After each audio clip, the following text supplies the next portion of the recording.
नमस्कार, मैं हूं उमेश कुमार। 99 न्यूज़ के नेशनल बुलेटिन में आपका स्वागत है। खबरों की शुरुआत करेंगे सबसे पहले महंगाई से। आईबी गवर्नर शक्तिनाथ दास ने बुधवार को रेपो दर में 50 बेसिस पॉइंट की बढ़ोतरी का ऐलान किया है।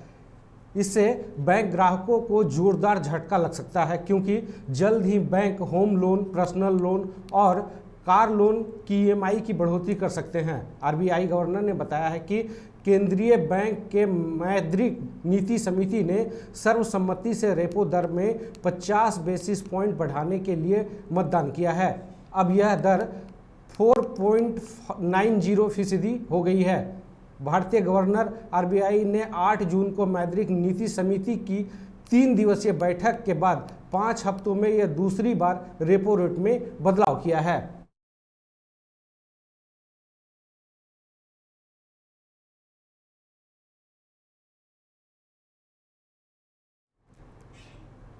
राजधानी दिल्ली के जामिया नगर स्थित इलेक्ट्रॉनिक मोटर पार्किंग में बुधवार को अचानक भीषण आग लग गई। आग पर काबू पाने के लिए दमकल विभाग के 7 गाड़ियों को मौके पर बुलाया गया। आग पर काबू पा लिया गया है। कड़ी मशक्कत के बाद यह आग बुझाई गई है। हादसे में करीब 100 वाहन जलकर राख हो गए हैं।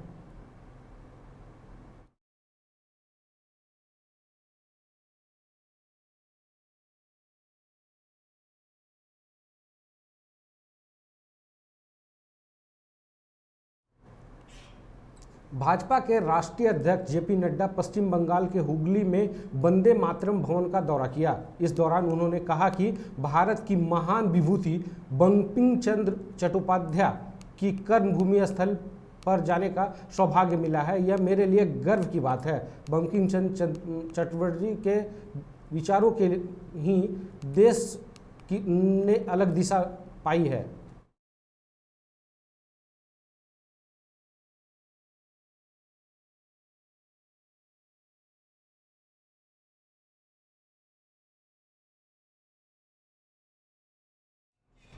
भारतीय जनता पार्टी की केंद्रीय चुनाव समिति ने उत्तर प्रदेश में होने वाले आगामी विधान परिषद 2022 के चुनाव के लिए 9 नामों की घोषणा आज कर दी है। पार्टी ने उप मुख्यमंत्री केशव प्रसाद मौर्य, चौधरी भूपेंद्र सिंह, दयाशंकर मिश्र, दयालु, केपीसी राठौर, नरेंद्र कश्यप, जसवंत सोनी, दानिश आज़ाद अंसारी, बरनाली लाल दोहरे, मुकेश वर्मा को विधान परिषद चुनाव 2022 के लिए उम्मीदवार घोषित किया है।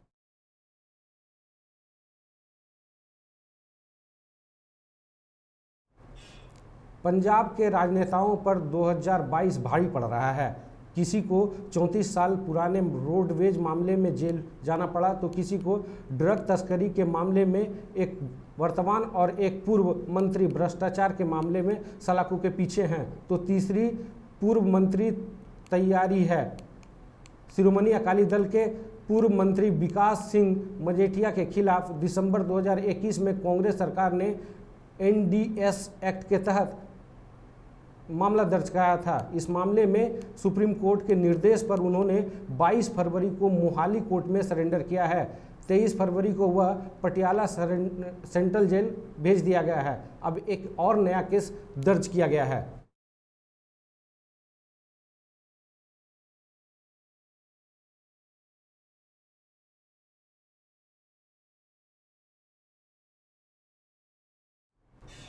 बीते कुछ समय से कश्मीर में हो रही टारगेट किलिंग को लेकर केंद्रीय गृह मंत्री की अध्यक्षता में आज उच्च स्तरीय बैठक की गई।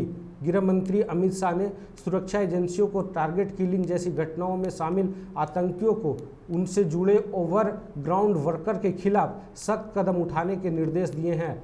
यह भी निर्णय लिया गया है कि कश्मीर में रह रहे हिंदू वहीं रहेंगे और उनके लिए सुरक्षा का इंतजाम पुख्ता किया जाए।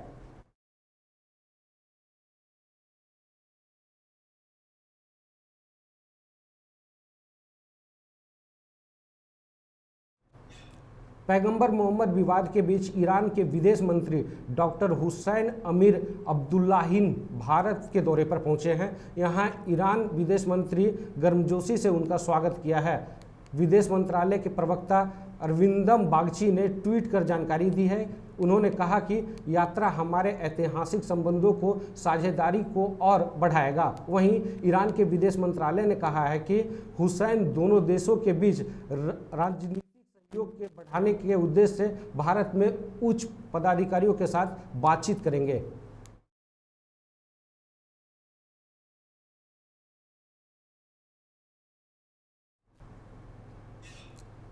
राजस्थान से राज्यसभा की 4 सीटों के लिए 10 जून को मतदान होना है। मतदान का दिन निकट आते ही कांग्रेस और भाजपा के नेताओं ने सक्रियता बढ़ा दी है। कांग्रेस ने खुद के पास 126 वोट होने का दावा किया है। कांग्रेस ने विधायकों की खरीद फरोख्त की आशंका भी जताई है। मंगलवार को मुख्य निर्वाचन अधिकारी प्रवीण गुप्ता को शिकायत की गई है।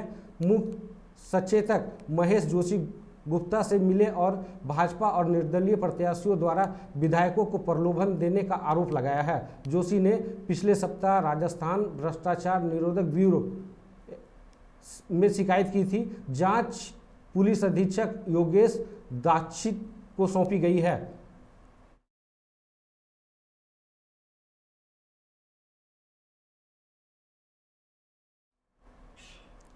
वाराणसी में ज्ञानवापी परिसर के सर्वे के आदेश देने वाले जज को धमकी मिली है। इस्लामिक आगाज मूवमेंट के नाम से जज रवि कुमार दिवाकर को रजिस्टर्ड डाक से एक पत्र भेजा गया है, जिसमें धमकी भरी चिट्ठी मिली है। यह मामला सामने आने के बाद जज के लखनऊ और वाराणसी में बने घर को सुरक्षा बढ़ा दी गई है। पुलिस को तैनाती कर दी गई है। वहीं वाराणसी के कमिश्नर ने कैट थाना पुलिस को क्राइम ब्रांच को चिट्ठी की जांच करने को कहा है।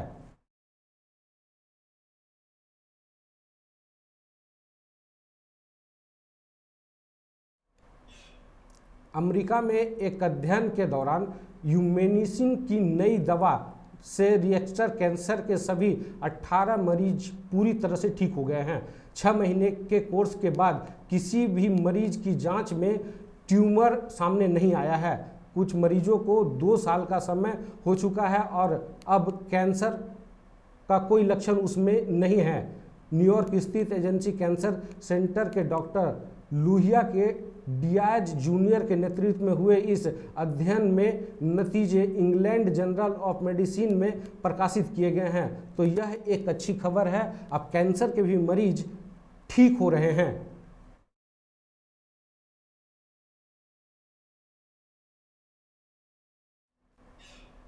नेशनल बुलेटिन में फिलहाल इतना ही। मुझे दीजिए इजाजत। नमस्कार।